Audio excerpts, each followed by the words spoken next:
and welcome, ladies and gentlemen, to this 14th day of December 2022.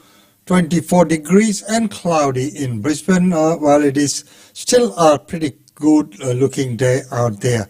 Well, right now, let's get on with the move for today.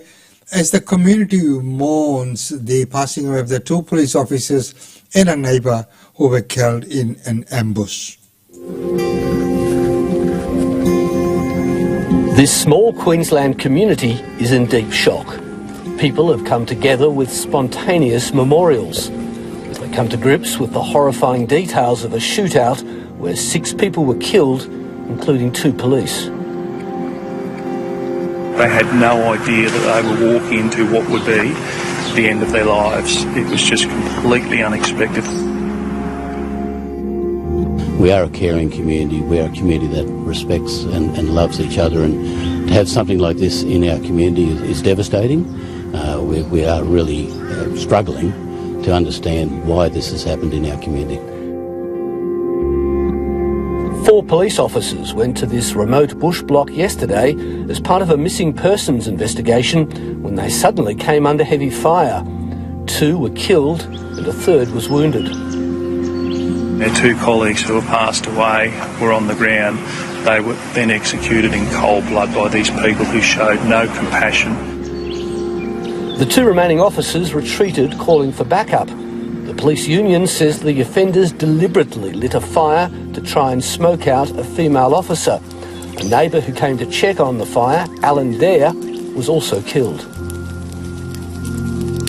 Was to try and coax her out, and she did not know whether she was going to be shot or she was going to be burnt alive. I do know she was sending messages to loved ones saying she almost was at a point where she thought it was her time. A member of the public went to investigate and he was shot in cold blood as well in the back. He did not see that coming. The small Queensland community is in shock. It's the largest loss of life the force has seen in recent times. A crime scene has been declared after 6 people, including 2 police officers, were shot dead on Queensland. As the crisis escalated, 16 police officers went in under fire to try and retrieve their colleagues. Later, special operations were sent in. After an intense gun battle into the night, 3 of the occupants of the house were shot dead by police. The immediate emergency is over, but the reason for this seemingly random brutality remains elusive. There's a model to be able to handle floods and disaster that happens along the way. There is no model to be able to handle how you lose life in your community. Paul McVeigh is the Mayor of the Western Downs Regional Council. We've had an absolute tragedy. We've lost 2 up-and-coming police men and women that were coming through our community.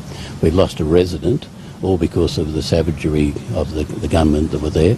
So our community is, as I say, as cranky, as annoyed at the frustration of losing people in our community. This video posted to Facebook shows a guard of honour as the bodies of the 2 police officers and a neighbour are driven away under police escort.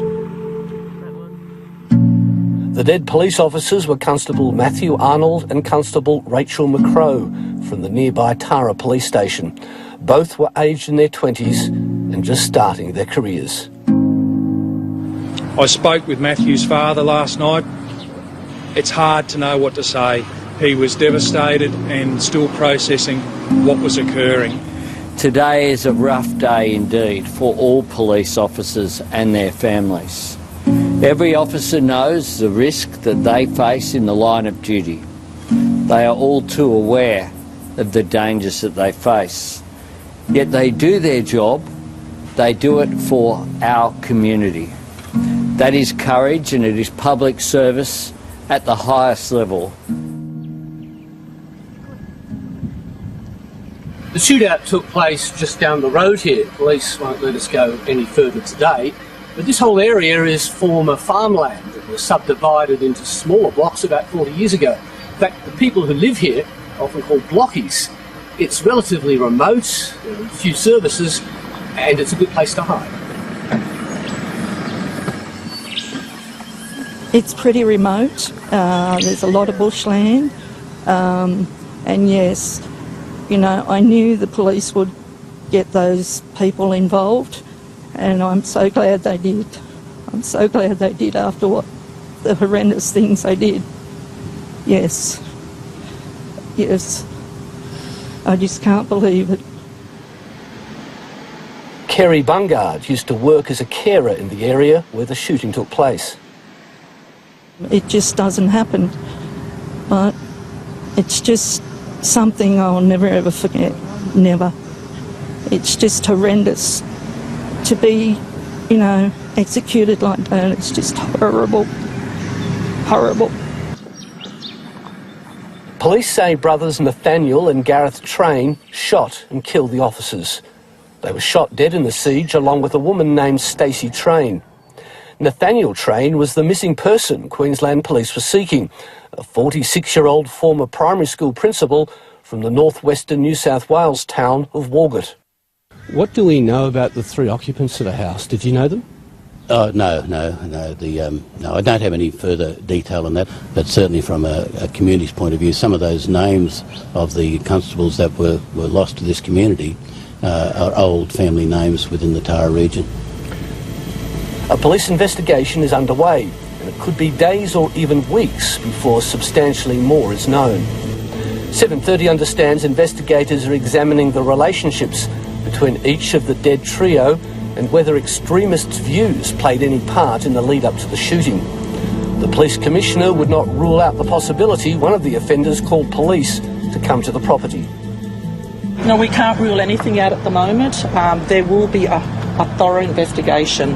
I expect the processing of the scene, the investigation, will take days, if not weeks. When our police have gone out there, what was going to be a standard knock on the door, and then to be gunned down in cold blood, it's something that's really tragic to our community, and we don't understand all the goings on there. We'll leave that to the police. Commissioner, our sympathies to you and to all your officers and the police family. It's been such a terrible day. Can I ask you first how you are personally bearing up? Tough, extraordinarily tough. Tough for me, officers of the QPS, and when I spoke to Matt's parents and Rachel's parents, I realised that they've got it toughest of all. So it has been a day of devastation, a day of mourning for the whole QPS, the whole community, and across our state and the country. Will there be few people in Australia who weren't shocked and terribly saddened by what has happened, but most are probably also trying to understand how it happened.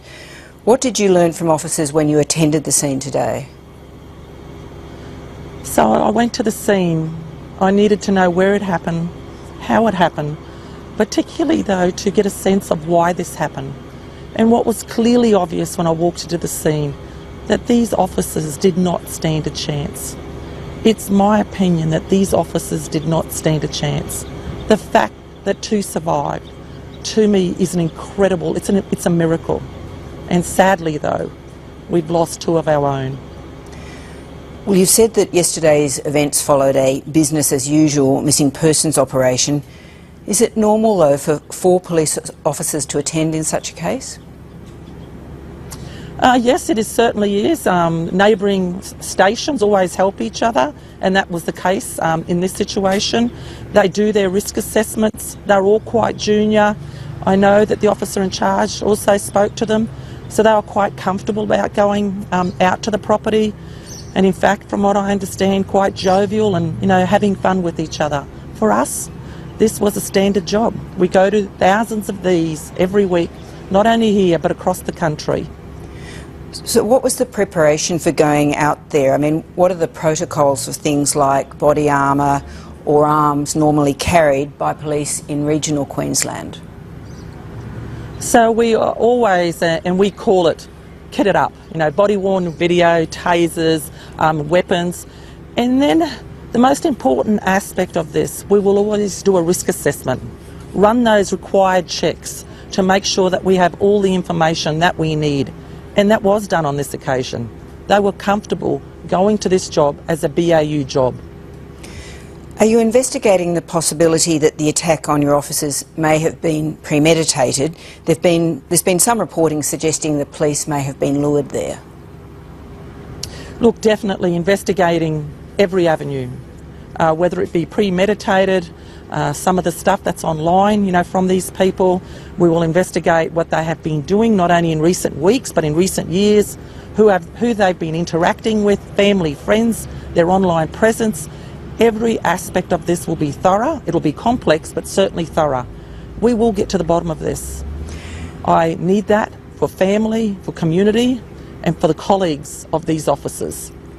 As I understand it, these people weren't known to the police before yesterday. Can you tell us any more now about what you know about them? We have a little bit more information, obviously, about online presence, where they've worked, what their occupations were. One of the most difficult parts until we really get into the investigation and getting the intelligence that we need is, for us, this was a BAU job. It was senseless, it was callous. It's very difficult at the moment for us to reason with what has happened. There are no obvious reasons, but within the next few days and the next few weeks, I have no doubt that we will come back to you, back to the rest of the people of Queensland, Australia, to give them some insight into what we believe took place. But just finally, the responding police showed great bravery in going in to check on their fallen colleagues. Were they able to check at the same time on the welfare of the neighbour, Alan Dare, who was shot? Was he in a different location? From what I advised, different location. Obviously, we will do a thorough investigation to see where exactly that was and what the situation was. So certainly, you know, we will look at that throughout our investigation. Commissioner, thanks so much for joining us tonight. Thank you.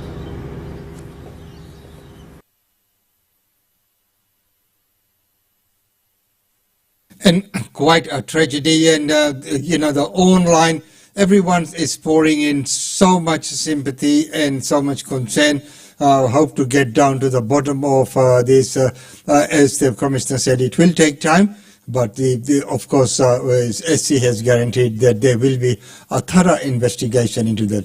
Well, right now, let's go to Canberra. Many bus users, the service gets them where they need to go. Yeah, I think so. Yeah, they're good, actually. But some say it's not so simple once you get off the rapid routes. Normally I stick to the 4s and 5s and it's pretty okay. The weekdays are fine, but the weekend will... most people like me who use the buses all the time, we don't go out on the weekend because of that. The Canberra Liberals say next year's timetable won't make getting around any easier, warning there'll be a significant reduction in trips on more than a dozen routes, while weekend services will generally continue to operate only once every 2 hours. It's going to mean that there's a stack of workers who rely on the bus to get to work, to go about their day-to-day business, who all of a sudden are going to be impacted. The opposition says that's a result of bad forward planning and a lack of new buses. For many public transport users, the new timetable came as a shock. We've had people come to us saying that they no longer have their late night bus service. We've had people telling us that their daytime bus frequency has been cut in half. And this has been dropped 2 weeks out from Christmas with minimal fanfare, with minimal consultation and with minimal announcement. The government insists the cuts are down to changes to routes to allow for light rail construction work around London Circuit and the Woden town centre. We look at the patronage and we know when most people are travelling, and that's during the peak services, as well as some during the day. But we've cut services where we know that it will be of least harm to most people. The Transport Workers Union says more buses are needed, and recent efforts to boost driver numbers haven't completely filled shortfalls. If you haven't got enough people to work during the week, then there's a lot of overtime work during the week, and your casuals will work during the week, and so you've got less people available to work on the weekends. The new timetable begins on January 30. Harry Frost, ABC News, Canberra.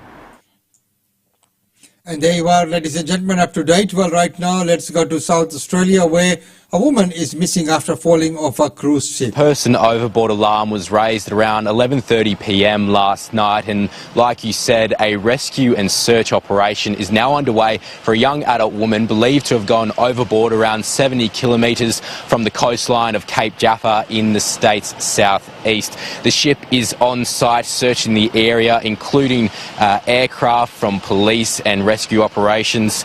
The woman was travelling with a family member who is now in the care of the team on board.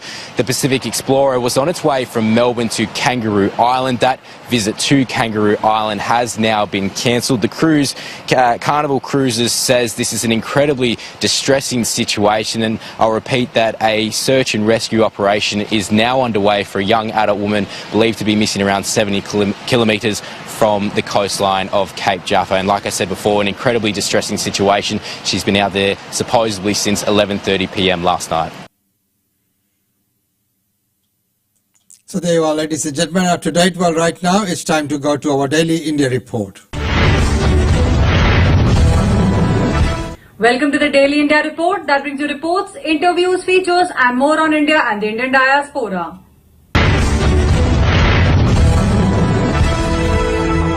India-China clash at the Tawang sector has rocked the Indian Parliament. Defence Minister Rajnath Singh briefed the Lok Sabha on China's attempt to unilaterally change the status quo along the border.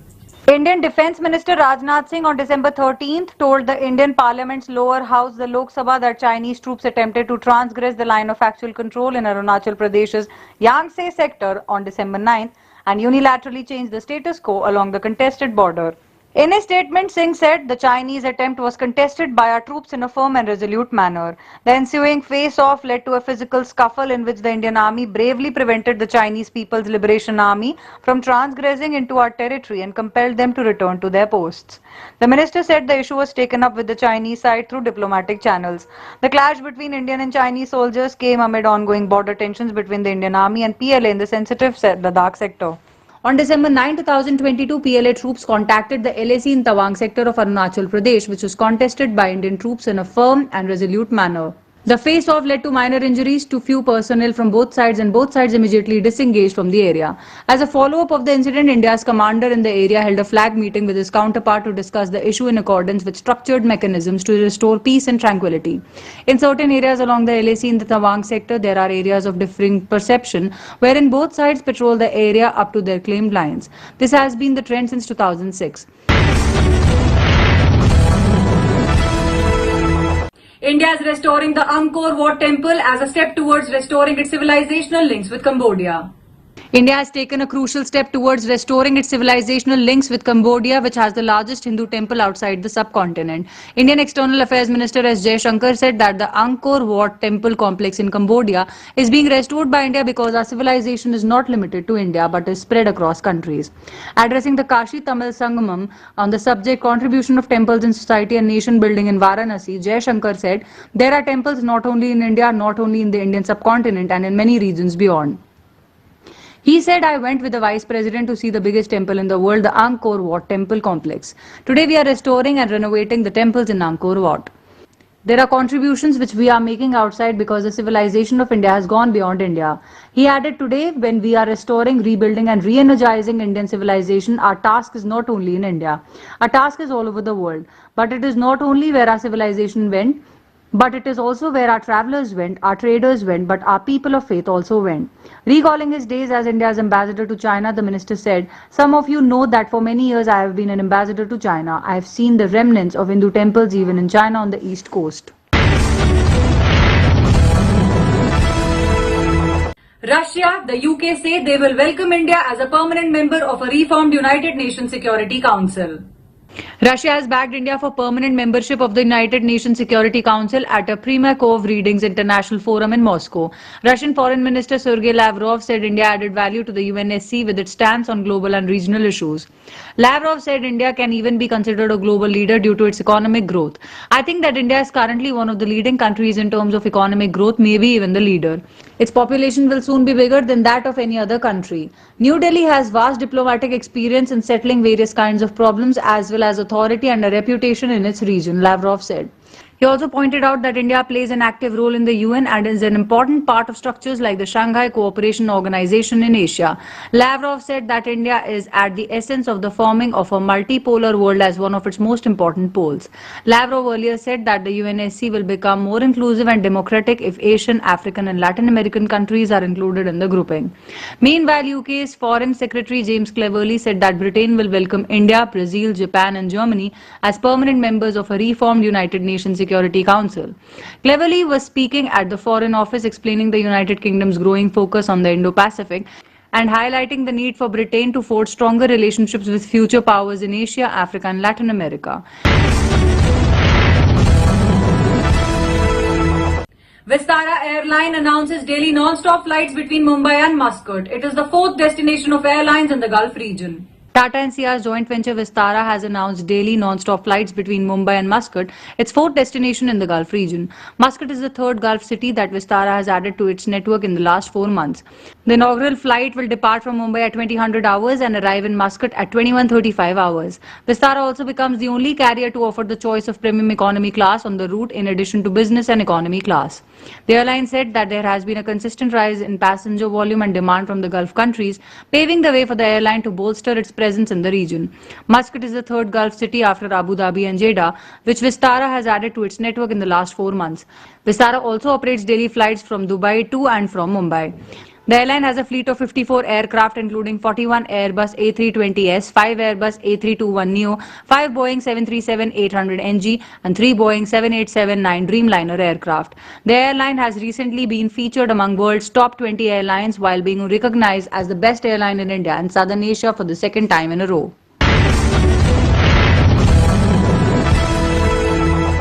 Tata Motors is planning to bring back its cheapest car model Nano in the electric vehicle segment with significant changes in underpinning, suspension setup and tires. With the implementation of BS6 emission norms in April 2020, Tata Motors discontinued the Nano small car and the Safari Storm SUV in India. The small hatchback, which was touted as the cheapest car in the world, was offered with a 624cc twin-cylinder petrol engine.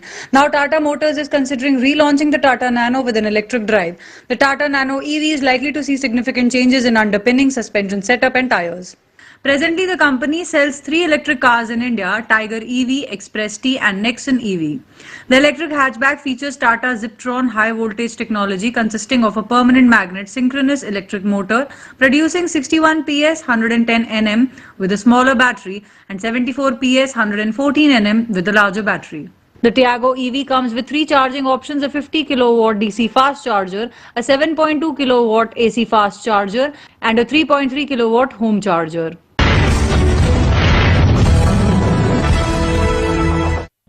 India has jumped to the 5th position with 20 Indian companies featuring in the 2022 Hurun Global list of 500 most valuable companies. India now ranks at number 5th as 20 Indian companies feature in the 500 most valuable ones in the world as per the 2022 Hurun Global list. India rose from the 9th to 5th rank with 20 companies featured in the list. 11 of these 20 companies are based in Mumbai, 4 in Ahmedabad and 1 each in Noida, in New Delhi, Bengaluru and Kolkata. With $202 billion, energy giant Reliance Industries is the most valuable company, followed by Tata Consultancy Services with a $139 billion valuation and HDFC Bank with a $97 billion valuation. Ranked at number 34 and number 65, Reliance Industries and Tata Consultancy Services are the only 2 Indian companies to feature in the top 100 list. According to the 2022 Hurun Global 500 list, the US tops the list up 17 companies to 260 or 52% of the Hurun Global 500, making up 65% of the total value. China is second with 35 companies, down 12, followed by Japan with 28, down 2, and the UK with 21, down 3. India and Canada moved up to a 5th place with 20 companies each, adding 8 and 3 companies respectively, overtaking France and Germany down 2 and 4 to 17 and 16, the report showed. IMD has warned of another low-pressure area formation over the southeast and adjoining East Central Arabian Sea with several states in southern India likely to witness very heavy rains. Issuing a warning for another low-pressure area formation, India Meteorological Department said several states in southern India are likely to witness very heavy rains on December 13th. Isolated heavy rainfall activity is likely to continue over South Peninsular India during the next 24 hours and reduce thereafter. A low-pressure area is likely to form over the southeast and adjoining East Central Arabian Sea around December 13, tweeted IMD. The Met Department further said, light to moderate rainfall at most places with heavy rainfall at isolated places, very likely over Tamil Nadu, South Interior Karnataka, South Coastal Andhra Pradesh, Rayalaseema today, over Kerala and Mahe and Lakshadweep on December 13, 2022, and decrease in rainfall activity over the region thereafter. IMD also advised fishermen not to venture into the sea on December 13th. Meanwhile, schools in certain areas in Tamil Nadu, including in Tiruvallur and Uttukottai taluks besides Kanchipuram district, had declared a holiday on Monday based on the forecast.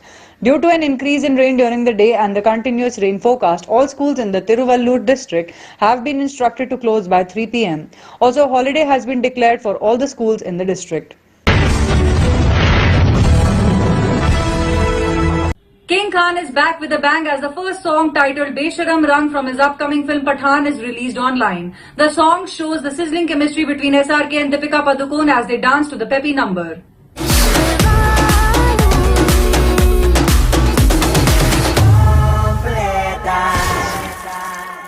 Yash Raj Films have unveiled the first song Besharam Rang from the Shah Rukh Khan starrer Pathaan. The track features Shah Rukh Khan and Deepika Padukone in a never-seen-before look, and their sizzling chemistry is top-notch. Composed by Vishal and Shekhar and sung by Shilpa Rao, Carolisa Montero, Vishal and Shekhar, the track opens to Spanish lyrics as we see Deepika in yellow swimwear jumping into a pool. After a few minutes, Deepika starts dancing while Shah Rukh, standing near the pool, looks on. Toward the end, Shah Rukh joins Deepika and together they dance to rhythmic beats.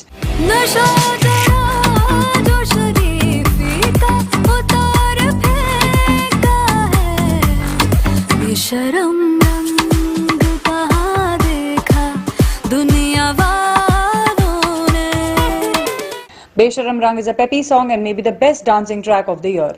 Shah Rukh Khan also shared the song on his Instagram handle and captioned it as seeing her, you know beauty is an attitude. Hashtag Besharam Rang song is here. Helmed by Siddharth Anand and produced by Yash Raj Films, Pathaan also stars John Abraham in the lead. The movie is slated to hit the theatres on January 25, 2023. Boom.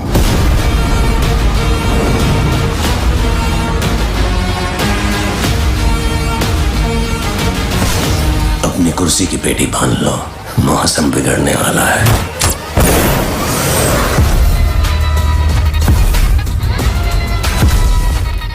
That's all for this bulletin of the Daily India Report.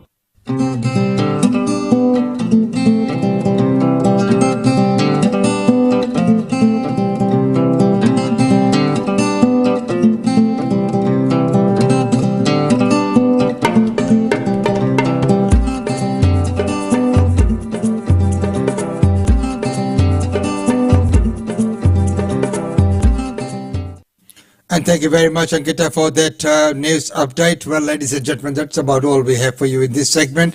It's been wonderful having your company. And once again, our thoughts are for the lost lives with the police department. And of course, the extended condolences go out to the family, to the weeping community out there as well. And may justice be done soon enough, and may we get to the bottom of this horrific tragedy. Well, until our next episode, which will be at 10 a.m., which is the weekly real estate update with Usi Chandra, it's goodbye from us.